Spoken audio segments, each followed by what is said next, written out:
Merci Madame la Présidente. Mes chers collègues, je complète, comme tu viens de le proposer, les deux axes de la feuille de route littorale 2030.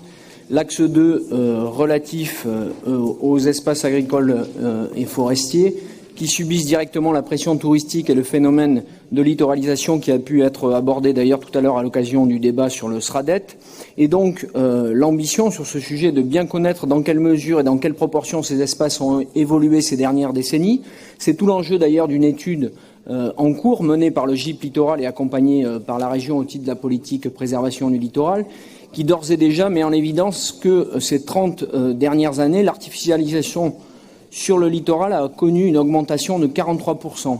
Si on ramène ça à une échelle, c'est 13 fois la superficie de Biarritz. Je ne sais pas si Michel Venac est encore là, mais ça représente quand même un impact conséquent et donc bien évidemment au détriment des espaces naturels, agricoles et forestiers, mais aussi du cadre de vie qu'il nous procure, des enjeux écologiques ou économiques qu'évoquait Sandrine dans sa présentation.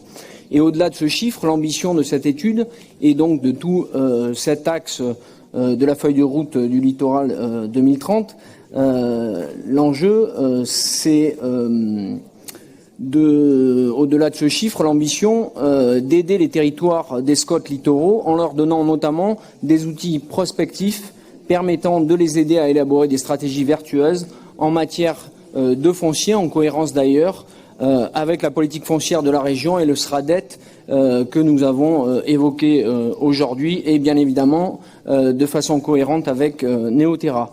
L'ambition également, dans le même état d'esprit d'ailleurs, d'aider à valoriser et à préserver leurs espaces naturels littoraux, notamment pour qu'un certain nombre d'usages liés à l'activité touristique, notamment qui se développent sur le littoral, ne se fassent pas au détriment des écosystèmes et des services qu'ils nous rendent. Je ne vais pas aller plus loin. Vous avez compris quels étaient les enjeux sur cette problématique-là. Je passe à l'axe numéro 4 concernant les risques naturels et notamment 9 stratégies locales liées aux risques d'érosion, dont 8 sont d'ailleurs finalisées grâce au travail efficace du GIP Littoral ces dernières années. Une dernière stratégie locale qui est en cours d'élaboration. Et donc, la nécessité d'articuler maintenant érosion et submersion marine. Sandrine l'évoquait tout à l'heure, deux phénomènes à l'œuvre sur notre littoral, en particulier au regard du dérèglement climatique, que ce soit avec l'augmentation potentielle des phénomènes climatiques extrêmes et la hausse inéluctable du niveau des océans. Et donc ce nouveau périmètre à l'échelle de la Nouvelle-Aquitaine permettra des synergies entre l'ex-Aquitaine qui est encore plus soumis à l'érosion, mais pas que, notamment sur le bassin d'Arcachon, et la Charente-Maritime, plus soumis, elle, à la submersion, mais pas que, avec notamment des problématiques en matière d'érosion extrêmement prégnantes sur l'île d'Oléron.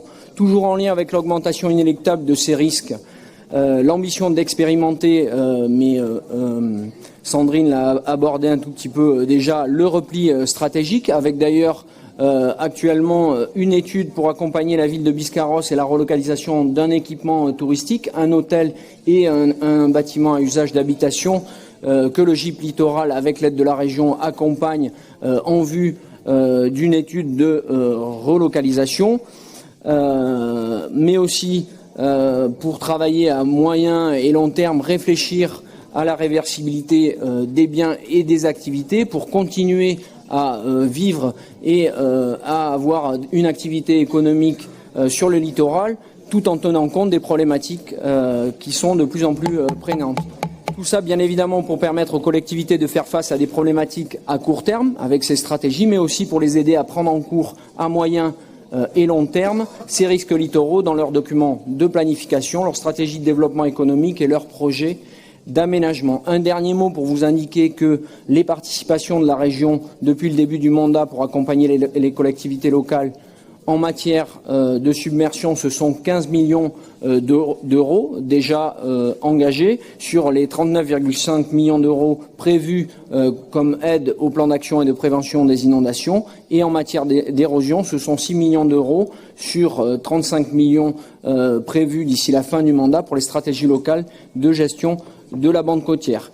Et dans le même temps, les évolutions législatives en matière d'érosion qui tardent à venir, même si le rapport Buchou, qui a été dévoilé il y a peu, amène quelques avancées. Les remarques des collectivités présentes d'ailleurs à la dernière AG du GIP littoral nous laissent penser que le compte n'y est pas, et ça n'est en plus qu'un rapport, et j'ai envie de dire un de plus, alors que tout était sur la table depuis le temps. Et donc, il nous faut, avec le GIP littoral, continuer à travailler pour obtenir les évolutions législatives nécessaires pour faire face à ces problématiques grandissantes. Voilà, merci. Merci. Y a-t-il des prises de